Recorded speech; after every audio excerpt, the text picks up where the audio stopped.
At 11:30 hours on December 22, 1944, 4 German officers approached the American lines outside Bastogne, Belgium, carrying a white flag. They brought a formal surrender ultimatum from General Heinrich von Luttwitz, commander of the 47th Panzer Corps. The message was direct. The American position was hopeless. Surrounded by 7 German divisions, no chance of relief, limited ammunition and supplies. Surrender now with honor, or face annihilation by German artillery and armor. The ultimatum was delivered to Brigadier General Anthony Creighton McAuliffe, acting commander of the 101st Airborne Division. McAuliffe had been napping when his staff woke him with the German demand. He read it, looked at his officers, and said one word: nuts. His staff thought this was his initial reaction, not his formal response. But McAuliffe insisted. That was his official reply. Nuts. Send it back to the Germans exactly as stated. Lieutenant Colonel Harry Kinnard typed the response. To the German commander. Nuts. The American commander. Colonel Joseph Harper delivered it personally. When the confused German officers asked what the word meant, Harper explained in clear terms. It means the same as go to hell. In plain English, it means no.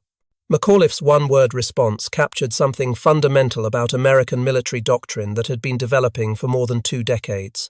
Something that made American forces fight differently than any other army in the Second World War. When surrounded, most armies defended and waited for rescue. Americans counterattacked. This difference in tactical philosophy did not happen by accident.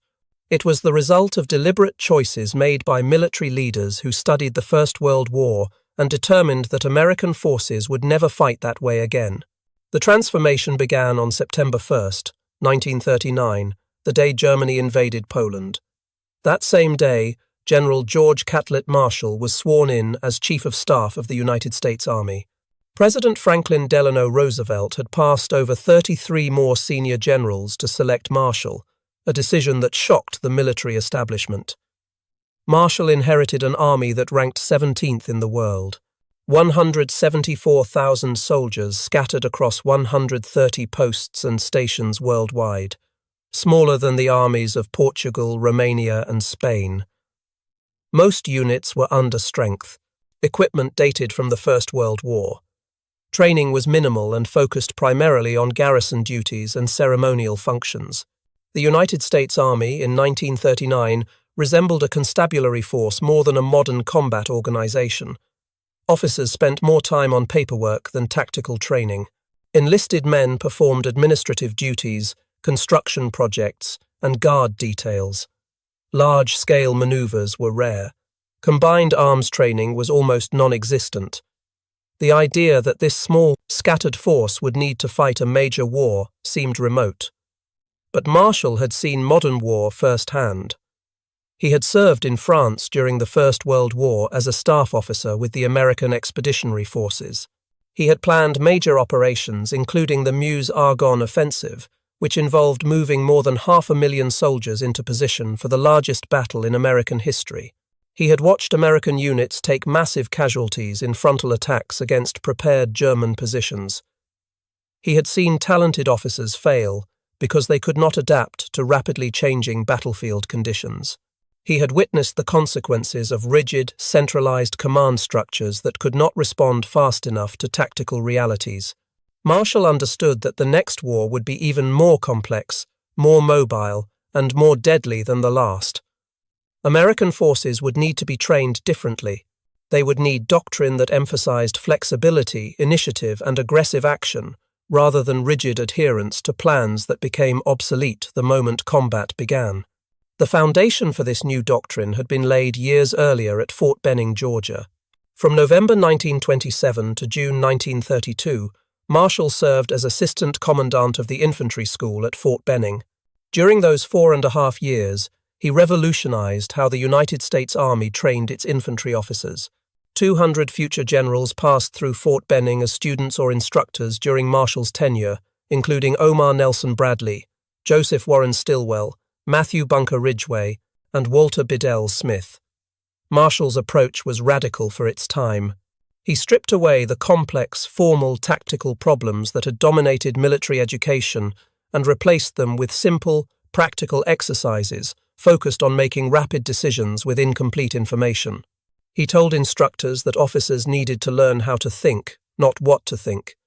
He emphasized that in combat, there would never be perfect information, never enough time, never ideal conditions.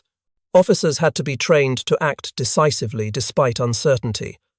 Traditional military education at the time emphasized following established procedures and waiting for orders from higher headquarters. Marshall taught the opposite. He wanted officers who would take initiative, make decisions based on their assessment of the situation, and act without waiting for permission. He told students that it was better to make a decision and execute it immediately than to wait for perfect conditions that would never come. Marshall's tactical philosophy centered on offensive action. He taught that the best defense was a good offense. When a unit was attacked, the immediate response should be to counterattack. Do not wait to assess the full situation. Do not wait for reinforcements. Do not wait for orders from higher headquarters. Identify where the enemy is, fix them in place with fire, and assault their position before they can consolidate their gains.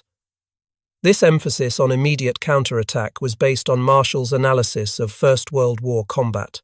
He had observed that German forces were most vulnerable immediately after an attack, when they were disorganized, low on ammunition, and uncertain about American strength and dispositions. If American forces counterattacked immediately, they could often retake lost positions before the Germans could consolidate.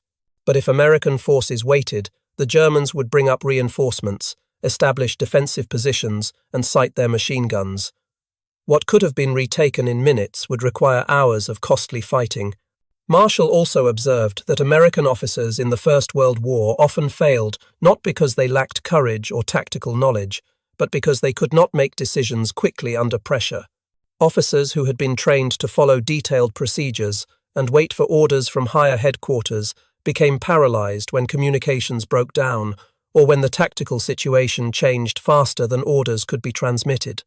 To address this problem, Marshall fundamentally changed how Fort Benning trained officers. He eliminated the practice of giving students problems with detailed scenario information and days to prepare solutions. Instead, he gave officers minimal information, imposed tight time limits, and evaluated them on their ability to make rapid decisions and issue clear orders. One of Marshall's signature training innovations was the tactical walk. Officers would be taken into the field with no advance warning of what they would encounter. At various points during the walk, an instructor would say, "Your unit is here, the enemy is reported in this direction, what are your orders?" The officer had 5 minutes to assess the terrain, determine a course of action, and issue verbal orders to an imaginary unit. Then the walk would continue, and another problem would be presented. This training was designed to simulate the confusion and time pressure of actual combat. Officers could not prepare elaborate written orders. They had to think quickly, decide rapidly, and communicate clearly under pressure. The training emphasized that in combat, a good decision executed immediately was better than a perfect decision that came too late. Marshall also changed how officers were evaluated. Traditional military education emphasized knowledge of regulations and procedures. Students who could quote field manuals and recite proper forms received high marks. Marshall emphasized practical execution. Students who could make sound tactical decisions under pressure and lead soldiers effectively received high marks, even if they could not quote regulations perfectly. This shift from procedural knowledge to practical judgment was revolutionary. It meant that officers were being trained to think rather than simply follow procedures. It meant that junior officers were expected to exercise judgment and take initiative rather than simply execute orders exactly as given. The impact of these training reforms extended beyond the officers who passed through Fort Benning. The officers Marshall trained became instructors at other schools and commanders of training units. They spread Marshall's methods throughout the Army. By the late 1930s, officer training across the United States Army had shifted toward emphasizing initiative, rapid decision-making, and aggressive action. Marshall also revolutionized training methods. He eliminated lengthy lectures and replaced them with outdoor practical exercises. Officers spent most of their time in the field, solving tactical problems under time pressure with limited resources. Marshall wanted training to be as realistic and stressful as possible, so that when officers faced actual combat, they would already be accustomed to operating under pressure. The results of Marshall's reforms at Fort Benning would not become fully apparent until the Second World War, when the officers he trained became the commanders who led American forces to victory. But the principles he established became the foundation of American tactical doctrine. When Marshall became Chief of Staff in 1939, he immediately began implementing these principles across the entire army. Marshall understood that the United States would likely be drawn into the war in Europe. He also understood that American forces were completely unprepared. Building an effective army would require more than just buying equipment and recruiting soldiers. It would require changing how the army thought about warfare and how it trained its soldiers and officers. Marshall's first priority was identifying and promoting officers who shared his vision of mobile, aggressive warfare. He was ruthless in removing officers who could not adapt. Marshall later estimated that he relieved or forced into retirement more than 600 officers before American forces even entered combat overseas. This included generals, colonels, and senior staff officers who had spent decades in the army. Marshall's critics accused him of destroying the officer corps. Marshall believed he was saving it from obsolescence. The officers Marshall promoted were younger, more aggressive, and more willing to challenge conventional thinking. Men like George Smith Patton Jr., who shared Marshall's belief in speed and offensive action, men like Dwight David Eisenhower, who understood how to coordinate complex operations across multiple services and nationalities, men like Jacob Lukes Devers, who pushed for mechanization and modernization. These were officers who would implement Marshall's doctrine of aggressive, mobile warfare. Marshall's second priority was training. The army needed to grow from less than 200,000 soldiers to millions. How those millions were trained would determine whether they survived combat and accomplished their missions. In 1940 and 1941, the United States Army conducted a series of massive training exercises called the Louisiana Maneuvers. Over 470,000 soldiers participated, making it the largest peacetime military exercise in American history. Entire divisions maneuvered across Louisiana and East Texas, practicing offensive and defensive operations, river crossings, air-ground coordination, and rapid movement over long distances. The maneuvers divided forces into two opposing armies, red and blue, that fought each other using all available equipment and tactics. The exercises covered more than 3,000 square miles of territory and lasted for several months. Local civilians found themselves hosting the largest military operation ever conducted on American soil. Soldiers camped in fields, towns hosted headquarters units, and the Louisiana economy experienced a massive influx of military personnel and equipment. Marshall attended the Louisiana Maneuvers personally and watched carefully. He was testing whether his doctrinal concepts would work at scale. Could large units move quickly and maintain offensive momentum? Could junior officers make decisions and take initiative without waiting for detailed orders from higher headquarters? Could soldiers adapt to rapidly changing situations? The maneuvers confirmed Marshall's beliefs. Units that moved aggressively and counterattacked immediately when hit performed better than units that waited for orders and tried to fight defensively. Junior officers who took initiative without waiting for direction from higher headquarters achieved better results than those who hesitated. Small units that maneuvered independently and attacked enemy flanks disrupted larger enemy formations more effectively than frontal assaults with superior numbers. One notable example involved a young tank officer named Dwight Eisenhower. Serving with the Third Army during the maneuvers, Eisenhower demonstrated how armored units could bypass enemy strongpoints and strike deep into rear areas to disrupt command and control. His aggressive tactics confused the opposing force and demonstrated the potential of mobile armored warfare. Marshall noted Eisenhower's performance and later promoted him rapidly through the ranks. Another officer who distinguished himself was George Patton, commanding an armored division.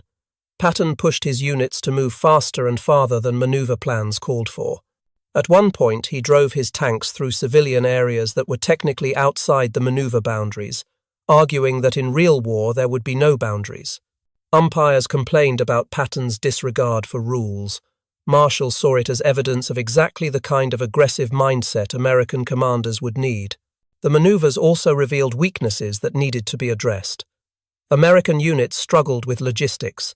Supply lines were often disorganized, with units running out of fuel or ammunition because supply officers could not keep track of rapidly moving formations. Communications between units were unreliable, with radio nets breaking down and messages being lost or delayed. Coordination between infantry, armor, and artillery was poor, with supporting fires often arriving too late or hitting the wrong locations. But these were problems that could be fixed through better training, improved equipment, and refined procedures. The fundamental tactical concepts were sound. Aggressive offensive action worked. Decentralized decision-making worked. Rapid movement and exploitation worked. American doctrine was on the right track.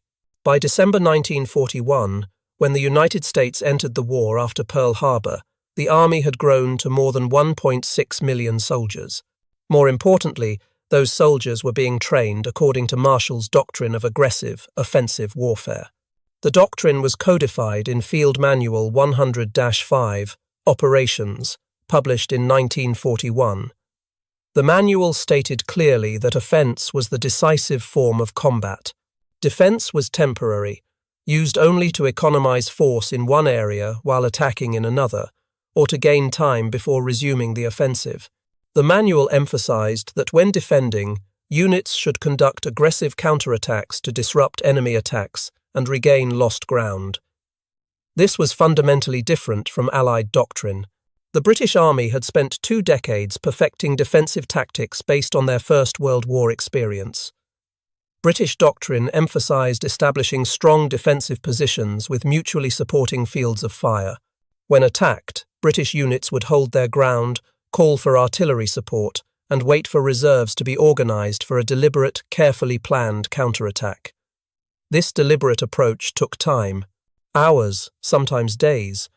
British commanders believed that hasty, uncoordinated counterattacks would result in unnecessary casualties against prepared German positions. The French military had similar doctrine. They emphasized defense in depth, with strong points that would channel attackers into killing zones covered by artillery and machine gun fire. French doctrine called for methodical, step-by-step operations with overwhelming firepower preparation before any attack. Speed was less important than thorough preparation and coordination.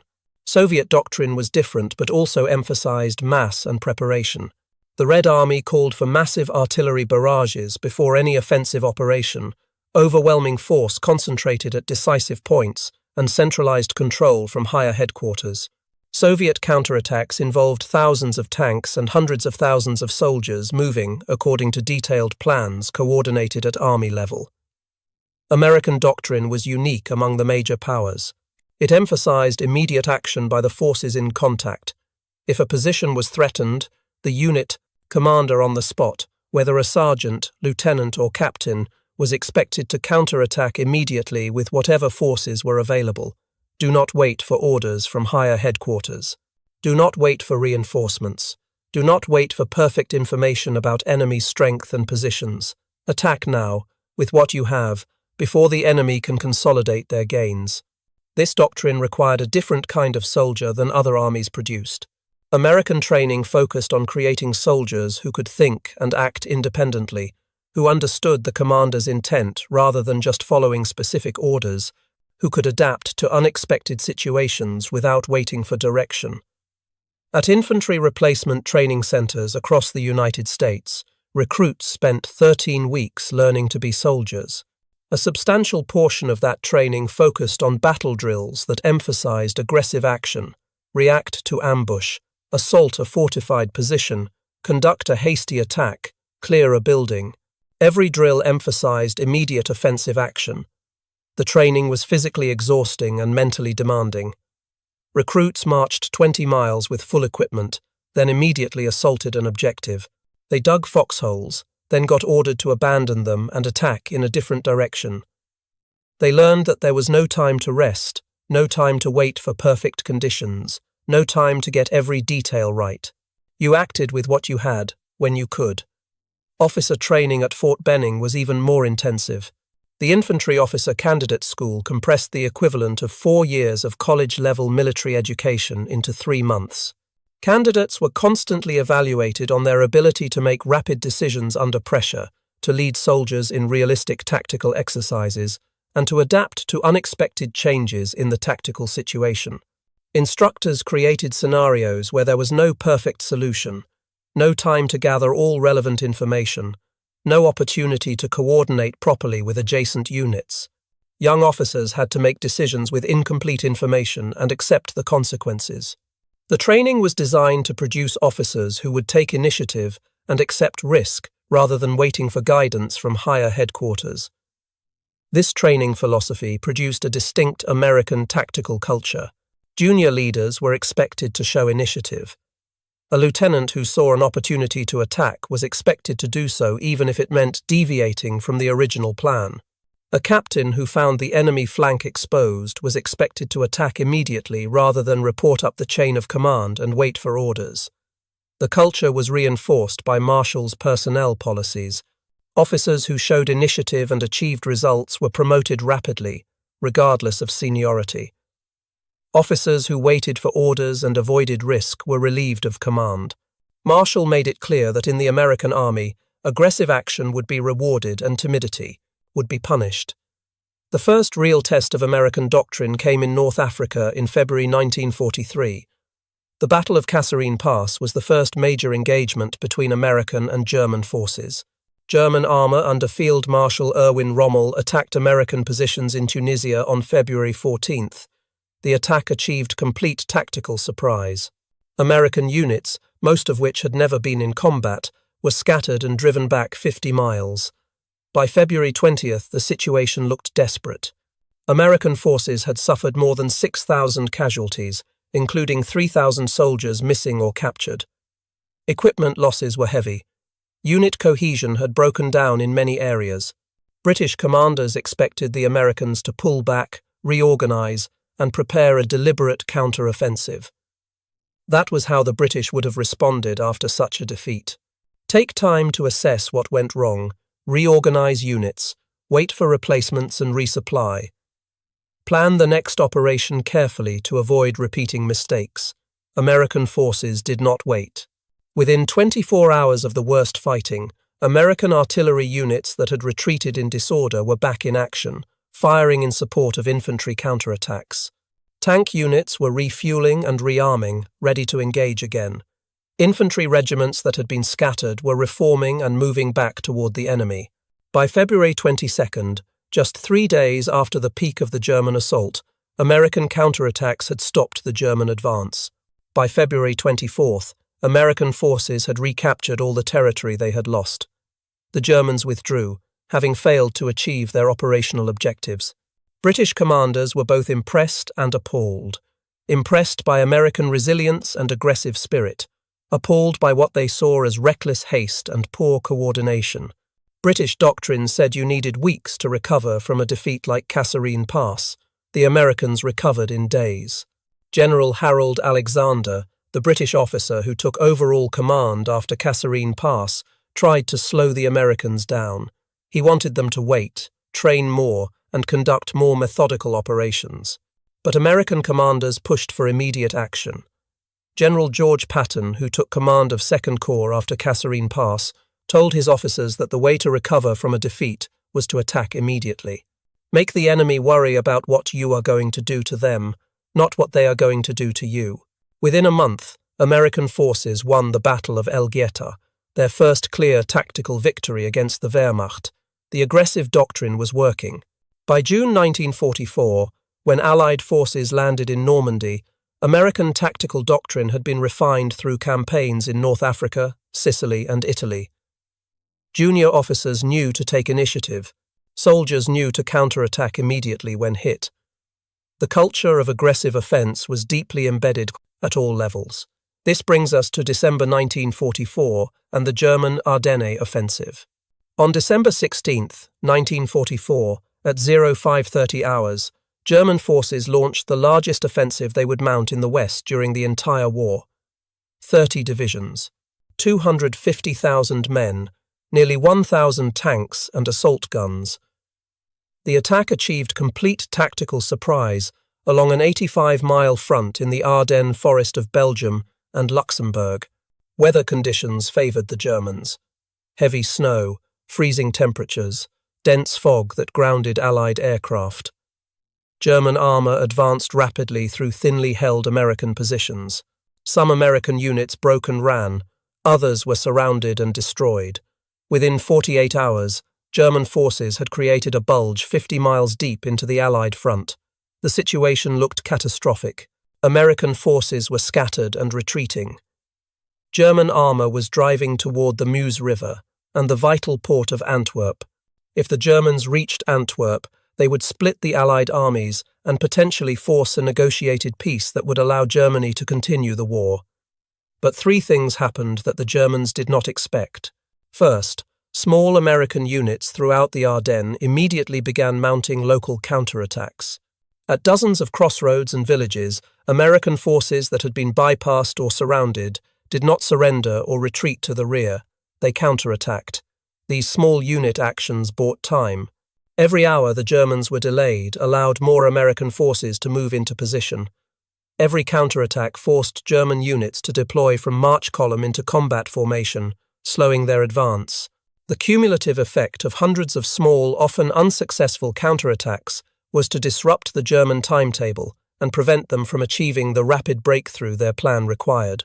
Second, American commanders immediately began organizing large-scale counterattacks without waiting for the overall situation to be clear.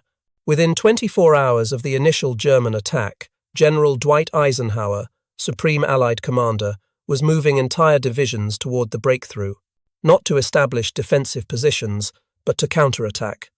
On December 19th, Eisenhower met with his senior commanders at Verdun, France. The meeting began at 1100 hours. Present were Lieutenant General Omar Bradley, commanding 12th Army Group, Lieutenant General Jacob Devers, commanding 6th Army Group, Lieutenant General George Patton, commanding 3rd Army, and senior staff officers. Eisenhower opened the meeting by saying that the present situation should be regarded as one of opportunity for the Allied forces, not disaster. The Germans had come out of their fortifications. Now they could be attacked and destroyed in the open. He turned to Patton and asked how soon 3rd Army could counterattack. Patton said he could attack with 3 divisions in 48 hours. The room went silent. 3rd Army was 100 miles south of the breakthrough, fully engaged in offensive operations toward the German border in the Saar region.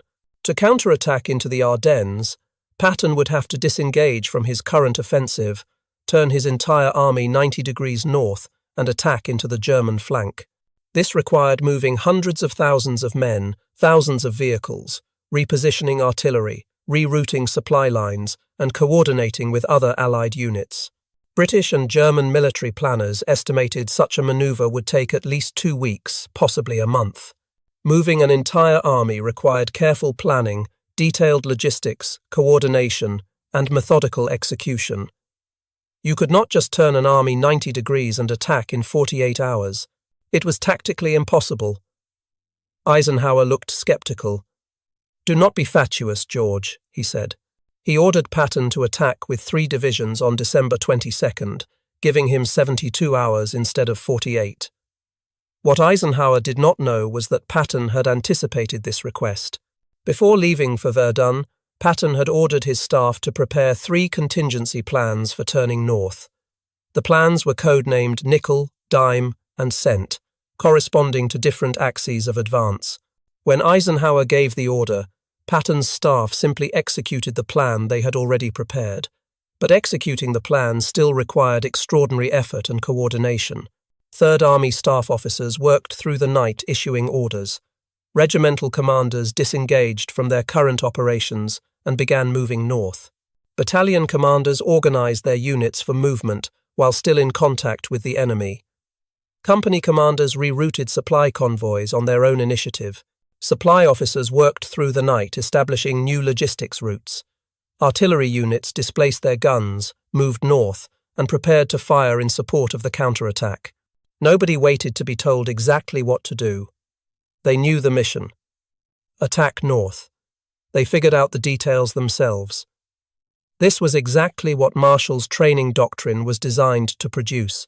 Junior leaders who could execute complex operations without detailed direction from higher headquarters.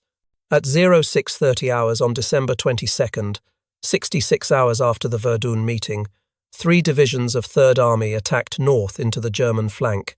4th Armored Division led the advance, driving toward Bastogne, where American forces had been surrounded since December 20th.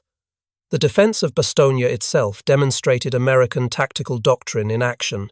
Bastogne was a small Belgian town that controlled 7 roads converging from different directions. Whoever controlled Bastogne controlled movement throughout the region. The Germans needed those roads for their offensive. They had to capture Bastogne or their advance would stall. American forces defending. Bastogne included the 101st Airborne Division, Combat Command B of the 10th Armored Division, and various support units. Total strength was approximately 15,000 men.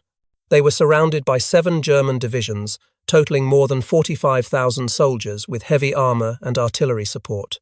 The conventional military response to being surrounded was to establish a defensive perimeter and wait for relief.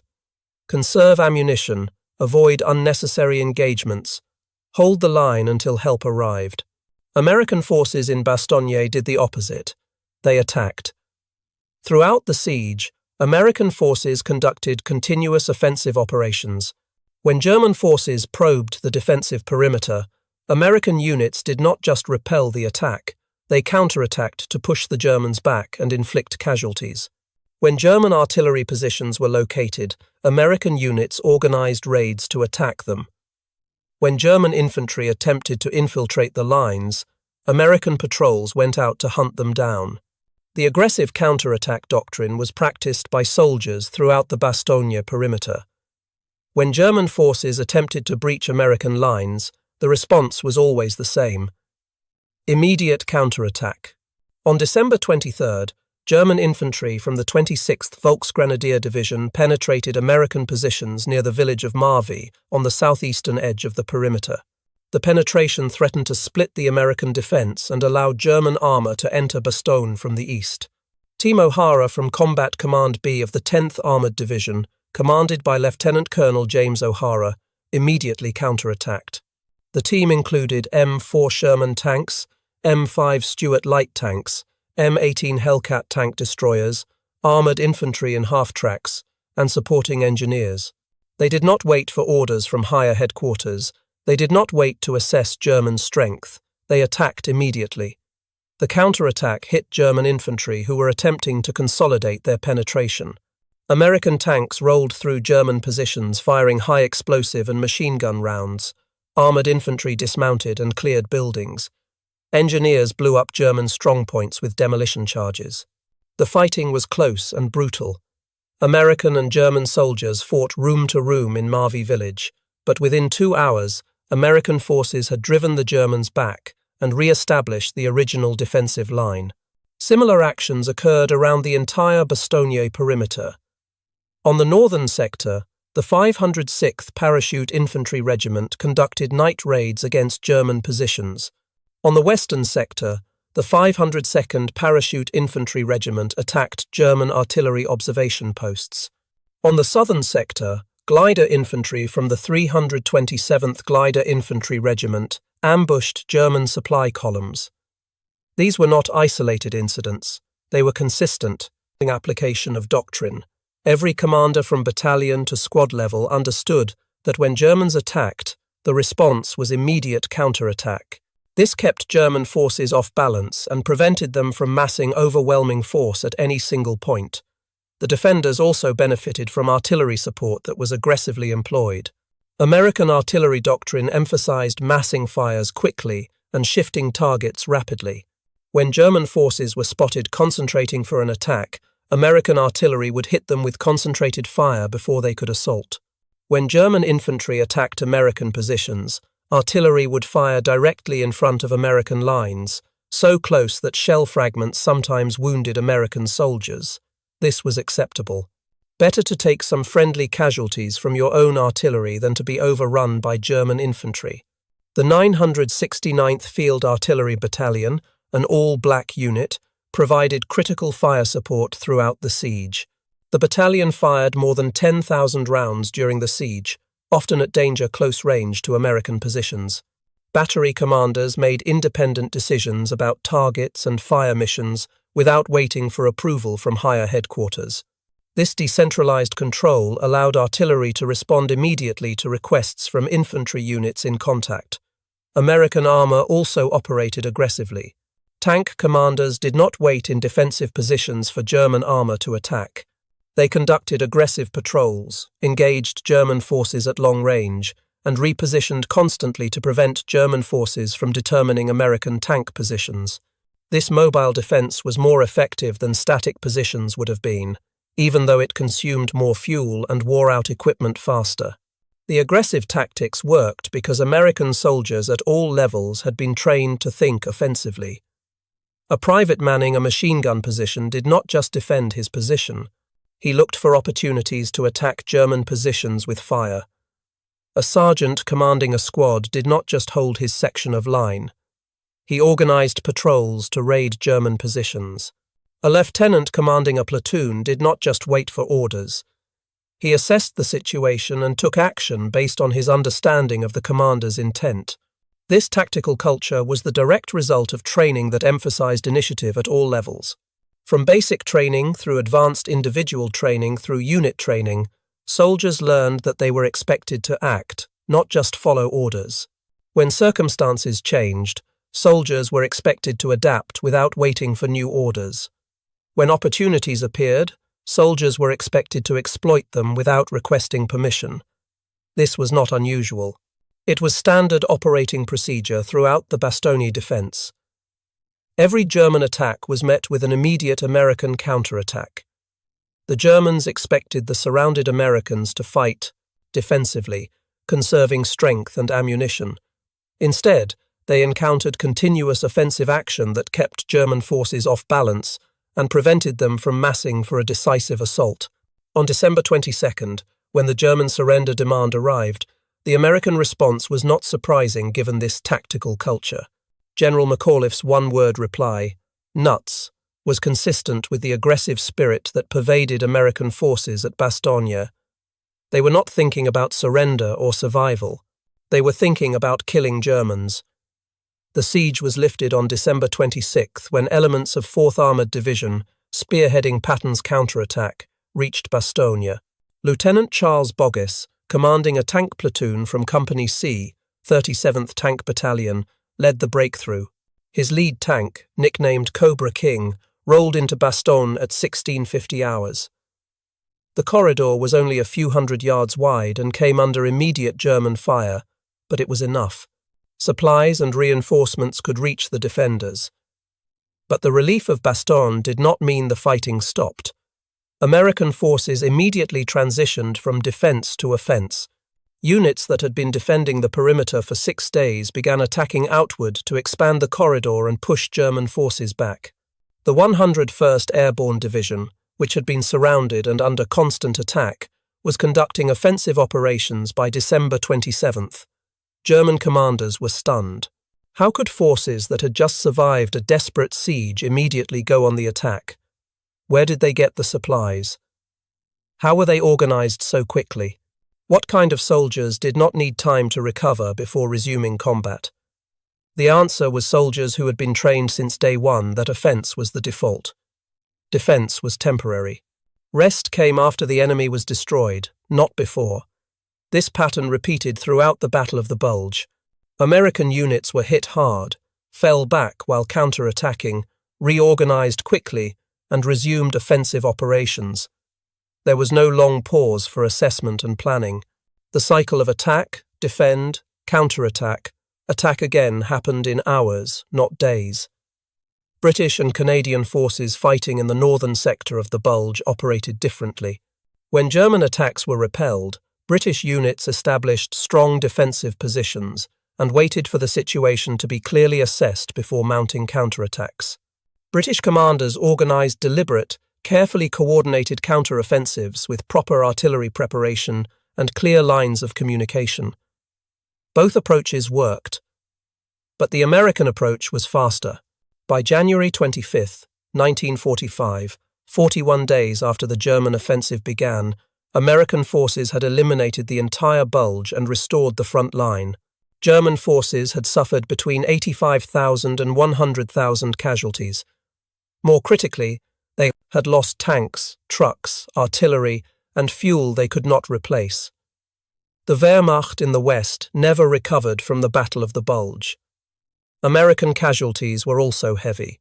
19,000 killed, 47,000 wounded, 23,000 captured or missing. Nearly 90,000 total casualties. But the Americans had achieved a decisive victory through aggressive, continuous offensive action. The tactical principles that saved Bastogne and won the Battle of the Bulge were the same principles Marshall had taught at Fort Benning in the 1920s and codified in Army doctrine in the 1940s. Take initiative, act decisively with incomplete information. When hit, counterattack immediately, maintain offensive action, never give the enemy time to rest and reorganize. After the war ended in May 1945, the United States Army conducted extensive analysis of combat operations. The data confirmed what Marshall and other American commanders had believed. Aggressive, continuous offensive action achieved objectives faster and often with lower cumulative casualties than cautious, methodical approaches. Training that emphasized initiative and speed produced more effective combat units. Doctrine that pushed decision-making to the lowest practical level created more flexible and responsive forces. These lessons became embedded in American military culture and doctrine. Through Korea, Vietnam, the Gulf War, Iraq, and Afghanistan, American military doctrine continued to emphasize offensive action and immediate counterattack. Modern infantry field manuals still teach that the best response to ambush is to assault through the ambush. Modern officer training still emphasizes making decisions quickly with incomplete information rather than waiting for perfect knowledge. The Marshall Center at Fort Benning, opened in February 2006, teaches these same principles to new generations of Army leaders. The core curriculum emphasizes what Marshall taught in the 1920s. Offense is the decisive form of warfare. Speed and aggression can overcome superior enemy numbers or positions. Junior leaders must be empowered to act without waiting for direction from higher headquarters. What happened at Bastogne in December 1944 was not an accident or a lucky break. It was the direct result of 20 years of doctrinal development, training innovation, and cultural change within the United States Army. The soldiers defending Bastogne fought the way they had been trained to fight since the day they entered the army. When surrounded, they attacked. When offered terms of surrender, they refused. When relieved, they immediately resumed offensive operations. This was not recklessness or bravado. It was doctrine, consistently applied. The difference between American and Allied tactical approaches came down to fundamentally different answers to a basic question. When your forces are under attack, what, do you do? British doctrine said establish strong defensive positions, call for support, wait for the situation to clarify, then launch a carefully planned counterattack with adequate forces and preparation. Soviet doctrine said mass overwhelming force, coordinate with higher headquarters, prepare with massive artillery bombardment, then attack with numerical superiority. American doctrine said counterattack immediately with whatever forces you have available before the enemy can consolidate their position. All three approaches could work in the right circumstances, but the American approach was consistently faster, and in mobile warfare against a skilled enemy with limited resources, speed often mattered more than perfect preparation. The Germans understood this after fighting American forces for 2 years. German commanders consistently noted in after-action reports that American forces were the hardest to fight because they never stopped attacking. When you defeated an American unit, they immediately counterattacked.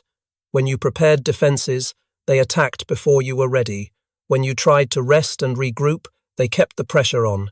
The cumulative effect was exhausting and demoralizing for German troops who were already stretched thin and running low on supplies. German forces on the Eastern Front faced the Soviet Red Army, which employed tactics of overwhelming mass. Soviet offensives involved thousands of tanks, millions of soldiers, and artillery barrages that lasted for hours or even days. German forces on the Eastern Front knew when Soviet offensives were coming and could prepare defensive positions. They could not stop Soviet offensives, but they could channel them and exact heavy casualties. German forces on the Western Front faced American forces that attacked constantly, unpredictably, and with incredible material support. Americans did not mass for one giant offensive. They attacked everywhere, all the time, with combined arms coordination that Germans could not match. German commanders never knew where the next American attack would come from or when it would hit.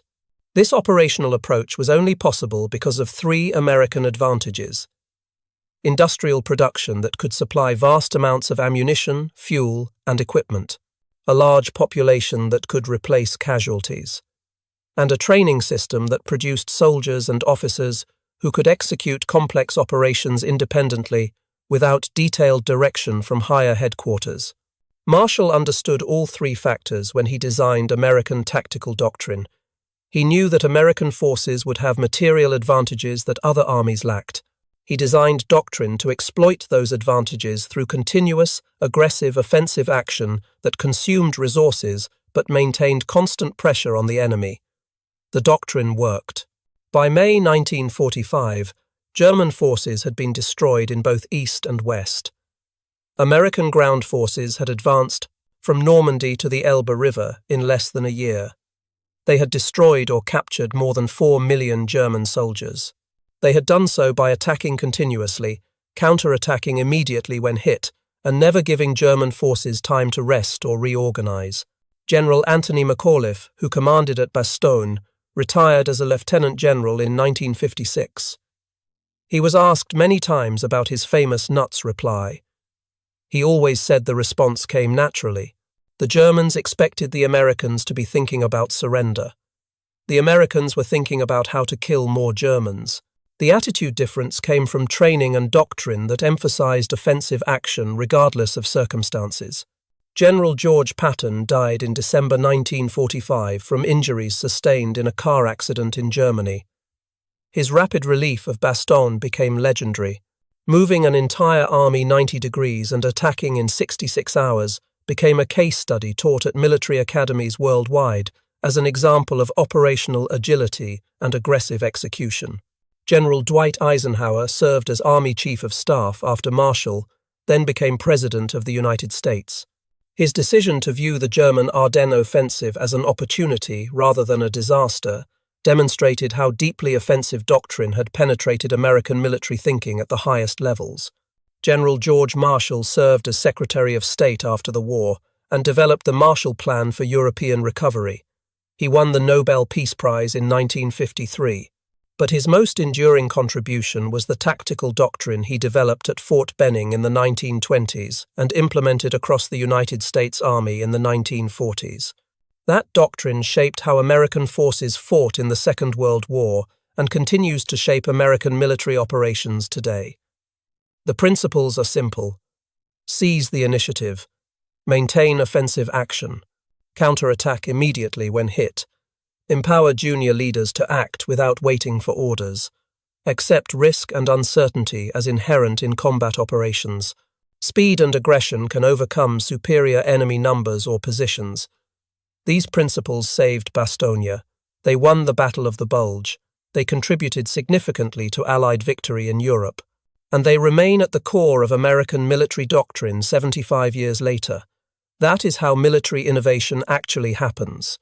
Not through advanced technology or overwhelming numbers alone, though both help.